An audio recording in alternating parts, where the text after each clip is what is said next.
আচ্ছা, দেখো, আমি তোমাদের একটা কথা বলেছিলাম, কথাটা তোমাদের মনে আছে নিশ্চয়ই, এবং সেটা খুব ইম্পর্টেন্ট আমাদের পরীক্ষার পার্সপেক্টিভেও। সেটা হচ্ছে যে কি এমন ব্যাপার ঘটেছিল যে মেন্ডেলের কাজটা কিন্তু ইমিডিয়েট রেকগনিশন পায়নি। What was the reason? ঠিক আছে, any one of you can you tell me what was the reason যে মেন্ডেলের কাজ যেটা মেন্ডেল করেছিলেন, যেটা একটা গ্রাউন্ড ব্রেকিং ডিসকভারি, কিন্তু ইমিডিয়েট সেটা কোনো ইম্পর্টেন্স পায়নি? কে বলবে আমায়? Who will tell me what is the reason behind it? Sir sir মেন্ডেলের রিসার্চটা বেসিক্যালি মানে ম্যাথমেটিক্স এর উপরে বেস ছিল। আর ওকে, তখনকার টাইমে অতটা ম্যাথমেটিক্স বায়োলজিতে অ্যাকসেপ্ট করতো না। That is one of the reasons, right? Okay, so let me tell you the reasons. প্রথম কথা যেটা, সেটা এখানে দেখো পরপর দেয়া আছে, যে তোমরা যদি একটু পড়ো, যে firstly, communication was not easy in those days and his work could not be widely publicized. That's okay. Second হচ্ছে, যেটা খুব ইম্পর্টেন্ট, মন দিয়ে বোঝো, সেটা হচ্ছে যে concept of genes or factors as stable and discrete units. হ্যাঁ, এই যে ডিসক্রিট ইউনিট মানে there is no blending between the pair of alleles, এই ব্যাপারটা মেনে নেওয়া কিন্তু খুব ডিফিকাল্ট ছিল। কারণ রক্ত, মার বাবার রক্ত মিশে একটা মাঝামাঝি কিছু বৈশিষ্ট্য তৈরি হয়, এটাই কিন্তু তখন ধারণা ছিল, উইচ ওয়াজ অ্যাকসেপ্টেড বিকজ সেই সময় কিন্তু ডারউইনের ইনফ্লুয়েন্স মারাত্মক ছিল। আর যে কোনো ট্রেটেই একটা কিন্তু কন্টিনিউয়াস ভ্যারিয়েশন বা অবিচ্ছিন্ন পরিবর্তনশীলতা দেখা যায়। সেটা কিন্তু তখনই সম্ভব যখন কিন্তু দুটি পেয়ার অফ অ্যালিলস মিশে যাবে। হ্যাঁ, দুটি পেয়ার অফ অ্যালিলস কিন্তু মিশে যাবে। কিন্তু এই ধরনের বিচ্ছিন্ন পরিবর্তনশীলতা, হয় লম্বা নয় খাটো, এই জিনিসটার থেকে কিন্তু এই যে মাঝামাঝি যে হাইটের ব্যাপারটা বা যে কোনো ক্যারেক্টার, সেটা কিন্তু অনেক বেশি অ্যাকসেপ্টেড ছিল। এই যে ব্লেন্ডিং এর ব্যাপারটা, এই ব্লেন্ডিং এর ব্যাপারটা ওয়াজ নট ভেরি অ্যাকসেপ্টেড। হ্যাঁ, এই ব্লেন্ডিং এর ব্যাপারটা was very accepted and not rejected. এই যে ডিসক্রিটনেস অফ অ্যালিলস এর ব্যাপারটা কিন্তু was not very accepted. Third হচ্ছে অবশ্যই যেটা বললো, যে এতটা ম্যাথামেটিক্স ইউজ করা বায়োলজিতে, এটা কিন্তু অনেক বায়োলজিস্টই অ্যাকসেপ্ট করে না, ইনক্লুডিং মি। ঠিক আছে, ম্যাথামেটিশিয়ানরা অনেক সিমুলেশন করে, অনেক মডেল বানিয়ে দেয়, যে শ্যামবাজার পাঁচ মাথার লোকের মোড়ে, শ্যামবাজার পাঁচ মাথার মোড় কলকাতায়, সেখানে ধূলিকণা, বিশেষ করে PM 2.5 এর মাত্রা এত বেশি যে সেখানে যদি কেউ 5 বছর বসবাস করে তাহলে সে মরে যাবে, ইত্যাদি ইত্যাদি। সেখানে লোকে 50 বছর দিব্যি সুস্থভাবে বেঁচে আছে, অনেক লোক দেখবে 80 বছর 90 বছর ওইখানেই বেঁচে আছে। ঠিক আছে, কিছু যাচ্ছে আসছে না। তাহলে এই যে ম্যাথামেটিক্যাল সিমুলেশন, এগুলোর বায়োলজিতে সবসময়, কারণ biological system is a dynamic system. ঠিক আছে, তাহলে বায়োলজিক্যাল সিস্টেমে তুমি একটা ফিজিক্যাল সিস্টেমে বা কেমিক্যাল সিস্টেমে যদি কোরিলেশন হয় 0.4 0.5%, এই 0.4, সরি 0.4% বলছি, 0.4, that's a very weak correlation. কিন্তু বায়োলজিক্যাল সিস্টেমে তোমরা যদি স্ট্যাটিস্টিক্স পড়ে থাকো তোমরা জানবে correlation coefficient of 0.4 is a very good result. কারণ বায়োলজিক্যাল সিস্টেম কিন্তু অ্যাডাপ্ট করতে জানে। ঠিক আছে, যে ধূলিকণার মাত্রা, এই ধূলিকণার পরিমাণ বাড়ছে হাওয়ায়, এবং PM 2.5 মানে 2.5 মাইক্রনের থেকে নিচের যে পার্টিকুলেট ম্যাটার, সেগুলো বেশি হচ্ছে, আমাদের লাংসে ডিপোজিট হচ্ছে। আমি 5 বছরে মরে যাব, কিন্তু আমাদের শরীরেও কিন্তু মেকানিজম ইভলভ করছে সেগুলোকে কমব্যাট করার। তা সেটা কিন্তু ম্যাথমেটিক্স ধরতে পারে না। আর যেটা সব থেকে ইম্পর্টেন্ট, সেটা হচ্ছে সিইং ইজ বিলিভিং। ঠিক আছে, আমি একটা জিনিস দেখে সেটাকে বিশ্বাস করব। হ্যাঁ, তা এইভাবে কিন্তু যে মানে মেন্ডেল যেরকম বাহ্যিক বৈশিষ্ট্য দেখে একটা ইকুয়েশন দিয়ে দিচ্ছেন বা একটা ল দিয়ে দিচ্ছেন, সেটা কিন্তু ততক্ষণ অব্দি অ্যাকসেপ্টেড হবে না যতক্ষণ উনি discrete factor, discrete forms of factors, মানে যাকে সহজ ভাষায় অ্যালিল বলা হয়, তার কোনো অস্তিত্ব, ফিজিক্যাল অস্তিত্ব প্রমাণ করতে পারছেন। ঠিক আছে, so his laws were not very much accepted. এইবার কথা হলো, হঠাৎ এমন কি হয়ে গেল 35 বছর পরে, যে তিনজন সায়েন্টিস্ট, জাস্ট আ মিনিট, হ্যাঁ আমার বোধহয় বেল বাজছে, 1 মিনিট।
সরি সরি সরি, সেই শোনা যাচ্ছে আমার গলা?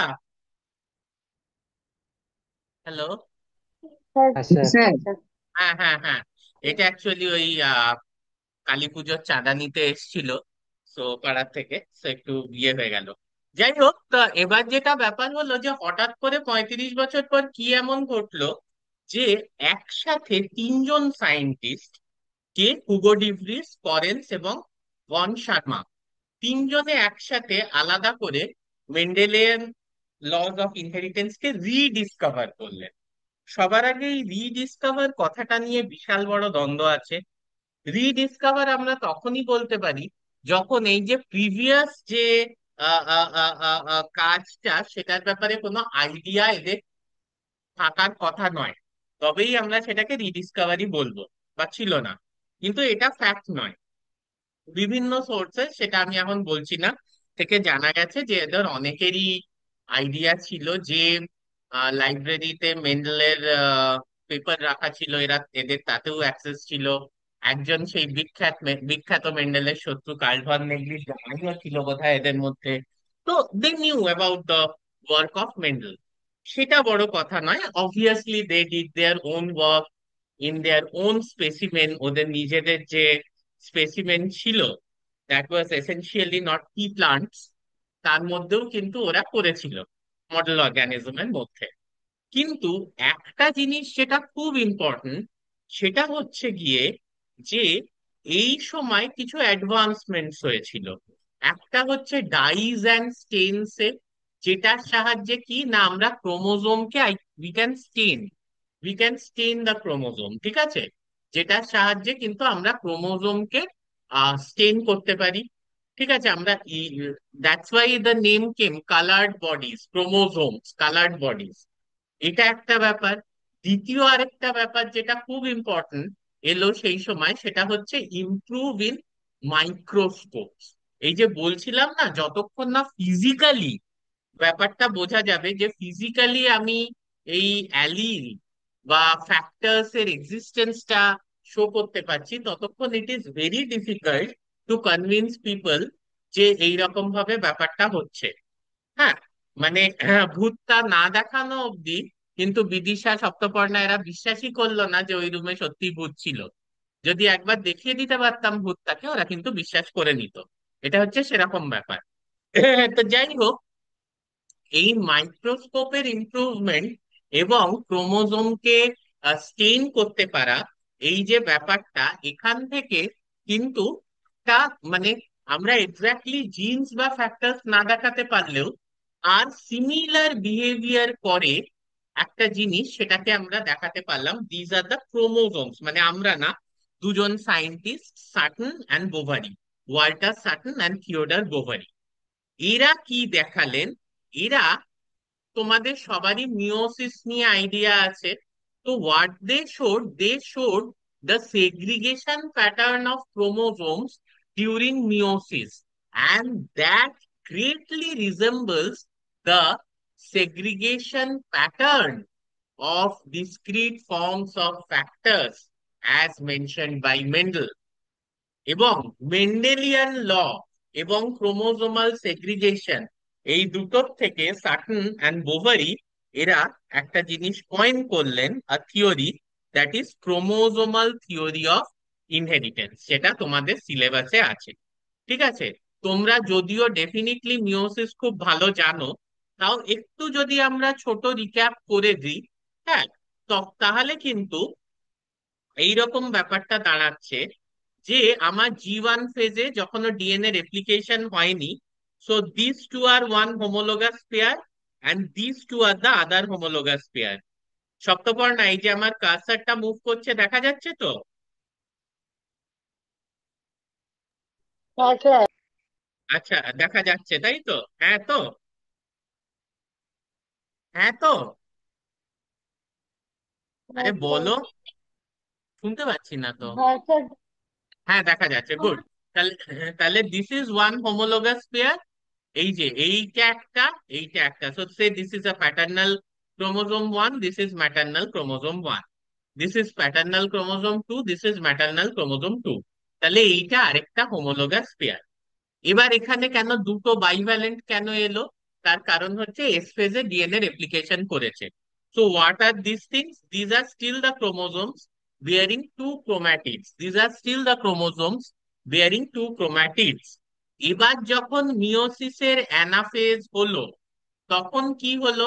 এই দুটো একদিকে চলে যাচ্ছে, আবার এই দুটো একদিকে চলে যাচ্ছে। এটা উল্টোও হতে পারতো, যে এইটা আর এইটা, এইটা আর এইটা একদিকে গেল, এইটা আর এইটা একদিকে গেল, ডিপেন্ডিং আপন যে মেটাফেজে ক্রোমোজোমাল অ্যারেঞ্জমেন্টটা কিরকম হয়েছে, which is completely random. Anaphase টুতে কি হলো তাহলে? অ্যানাফেজ টুতে যে জিনিসটা হচ্ছে, যে আবার সেপারেশন হচ্ছে, মানে এই এই দুটো যে সেলে গিয়েছিল, এই এই দুটো, this are not homologous, this is chromosome 1, this is chromosome 2, যে সেলে গিয়েছিল সেই সেলটা আবার ডিভাইড হয়ে দুটো সেল তৈরি করলো, এরকম দুটো জার্ম সেল। আবার এই দুটো chromosome, that is maternal chromosome 1 and maternal chromosome 2, যে সেলে গিয়েছিল সেই সেলটা আবার ডিভাইড করে দুটো সেল তৈরি করলো। So paternal chromosome 1, paternal chromosome 2 যে সেলে গিয়েছিল সেই সেলটা ডিভাইড করে দুটো সেল তৈরি করলো। মেটার্নাল ক্রোমোজোম 1, মেটার্নাল ক্রোমোজোম 2 যে সেলে গিয়েছিল সেই সেলটা ডিভাইড করে দুটো সেল তৈরি করলো। এইভাবে টোটাল কিন্তু চারটে জার্ম সেল তৈরি হলো, রাইট? তা এই ব্যাপারটা নিয়ে কি কারোর ডাউট আছে? এটা কিন্তু উল্টোও হতে পারতো। যদি মিওসিসে এ এইখানে থাকতো আর এ এখানে থাকতো, তাহলে আমি হলুদ আর সবুজ পেতাম। হ্যাঁ, আর এখানে আমি পেতাম গিয়ে হচ্ছে সে কমলা আর লাল পেতাম। ঠিক আছে, হলুদ আর সবুজ পেতাম, আর এখানে কমলা আর লাল পেতাম। This is completely random and depends upon the arrangement of the chromosome during the metaphase of meiosis 1। Okay, now you see something. ঠিক আছে? So if this is about the genes or the factors and this is about the chromosomes, so gene occurs in pairs, segregate at the time of gamete formation, law of segregation. এটা occurs in pairs, এই কথাটা বলা হয়েছে law of dominance A. Segregate at the time of gamete formation and each of the gamete gets one of the form of the factors, ঠিক আছে? এবং একটা set of factor বা জিন কিন্তু করে সেগ্রিগেট করে independent of other, that is the law of independent assortment. ঠিক আছে? So law of dominance, law of segregation, law of independent assortment. Independent pair segregate independently of each other. এবার যদি আমি ক্রোমোজোমের ক্ষেত্রে দেখি, তাহলে ক্রোমোজোমের ক্ষেত্রেও কিন্তু সেইটাই হচ্ছে। So they occur in pairs, ঠিক আছে? হোমোলোগাস ক্রোমোজোম, একটা বাবার থেকে কপি পাচ্ছি, একটা মায়ের থেকে পাচ্ছি। Segregate at gamete formation and only one of each pair is transmitted to a gamete. Gamete ফর্মেশনের সময় এগুলোও সেগ্রিগেট করে। এবং এই যে হোমোলোগাস পেয়ারের যে কোনো এক, either the paternal chromosome or the maternal chromosome will be received by the gamete। আর কি, one pair segregates independently of another pair. মানে ক্রোমোজোম ওয়ানের প্যাটার্নাল এবং ম্যাটার্নালের সেগ্রিগেশনটা কোনোভাবেই ইনফ্লুয়েন্সড হবে না on the paternal and maternal chromosome segregation of chromosome two. এইখান থেকে যেটা বোঝা যাচ্ছে যে জিনস আর chromosomes almost same behaviour, almost কি পুরোপুরি সেম বিহেভিয়ার দেখাচ্ছে। তাহলে সেখান থেকে কি এই জিনিসটা বলা যেতে পারে, এই যে লাইনটা, সেটা হচ্ছে যে the two alleles of a gene pair are located on homologous sites on homologous chromosomes। এই জিনিসটা কি কোনোভাবে অ্যাজিউম করা যেতে পারতো? হ্যাঁ, বা যেহেতু সাটন অ্যান্ড বোভারি স্টাডি করছিলেন, তারা কি কোনোভাবে এই ব্যাপারটুকু বুঝতে পেরেছিলেন, the two alleles of a gene pair are located on homologous sites on homologous chromosomes. একটা জিনিস মনে রাখতে হবে, Sutton and Boveri they are very very very well aware of Mendel's work. তারা কিন্তু মেন্ডেলের কাজটা খুব সুন্দরভাবে জানতেন। এবার আমরা এই যে দুটো পসিবিলিটি হতে পারে সেটা দেখব। কি কি পসিবিলিটি হতে পারে? Now suppose this is the parental variation. তাহলে পেরেন্টালের ক্ষেত্রে কি কমলা আর সবুজ আছে একসাথে, আর হলুদ আর লাল আছে একসাথে, ঠিক আছে? তাহলে এখানে কি হচ্ছে, এখানে গ্যামেটস গুলো ওই similar meiosis one, meiosis two ইত্যাদি করে যে গ্যামেটস গুলো আছে, সেগুলো কি পাচ্ছে, কমলা সবুজ, কমলা সবুজ, হলুদ লাল, হলুদ লাল, চারটে তৈরি হচ্ছে আফটার মিওসিস। ঠিক আছে? ধরো মেটাফেজ অফ মিওসিস ওয়ানে অ্যারেঞ্জমেন্টটা অন্য হতো। ঠিক আছে? মেটাফেজ অফ মিওসিস ওয়ানে অ্যারেঞ্জমেন্টটা অন্য হতো। এইটা এক ধরনের অ্যারেঞ্জমেন্ট, এইটা আরেক ধরনের অ্যারেঞ্জমেন্ট। কি অ্যারেঞ্জমেন্ট হতো না, সেক্ষেত্রে তোমার কমলা আর লাল একসাথে অ্যারেঞ্জ হতো, আর হলুদ আর সবুজ একসাথে অ্যারেঞ্জ হতো। ঠিক আছে? সেক্ষেত্রে কি হতো, সেক্ষেত্রে এখানে দেখা যাচ্ছে যে কমলা আর লাল পাওয়া যাচ্ছে, আর এখানে হলুদ আর সবুজ পাওয়া যাচ্ছে। তার মানে এইখানে হচ্ছে কমলা সবুজ হলুদ লাল, এখানে হচ্ছে গিয়ে কমলা লাল হলুদ সবুজ। Think about the segregation of gametes during independent assortment. যখন আমরা এখানে আমরা দুটো ক্রোমোজোম নিয়ে করছি, ওখানে যখন আমরা কি নিয়ে করছিলাম না, দুটো ডিফারেন্ট ট্রেট বা দুটো ডিফারেন্ট ফ্যাক্টর বা জিন পেয়ার নিয়ে করছিলাম। ঠিক আছে? So suppose this is capital R and this is capital Y, green is capital Y, so this is capital R capital Y, ঠিক আছে? This is small r small y, this is capital R small y, this is small r capital Y। বোঝা যাচ্ছে? Say orange is capital R, আর green is capital Y, এটা যদি আমি ধরে নিই, তাহলে এই ক্ষেত্রে আমরা কিন্তু সেই চার ধরনের গ্যামেটই পাচ্ছি।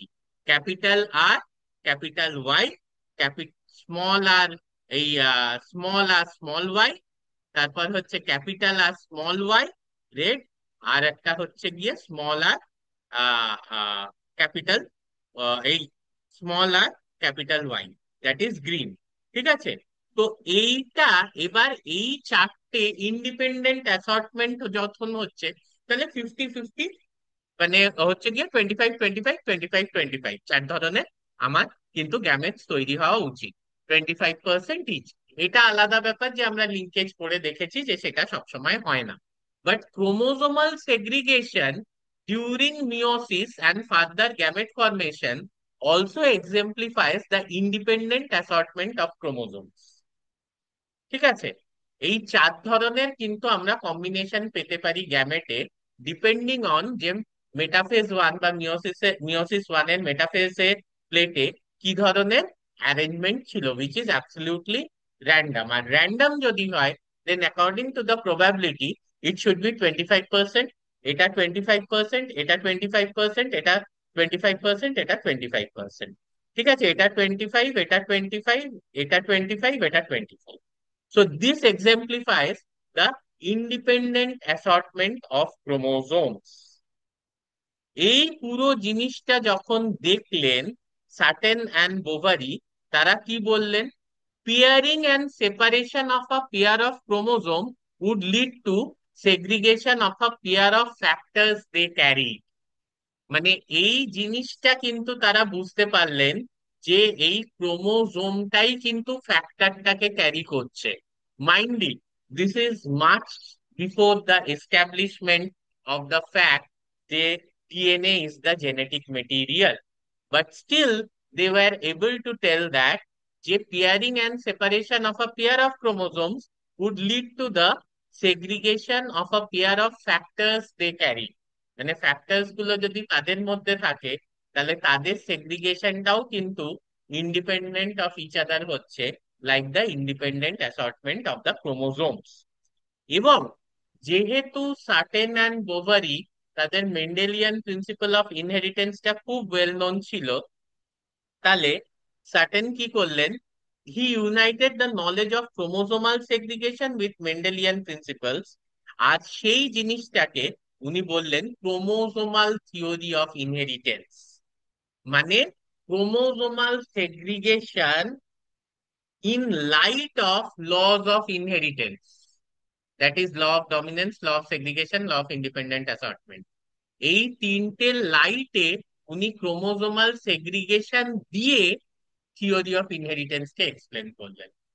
ক্রোমোজোমাল সিগ্রিগেশন প্যাটার্ন দিয়ে, in the light of Mendelian law of inheritance, উনি থিওরি অফ ইনহেরিটেন্স কে এক্সপ্লেন করলেন, এবং সেটাকেই উনি বললেন ক্রোমোজোমাল থিওরি অফ ইনহেরিটেন্স।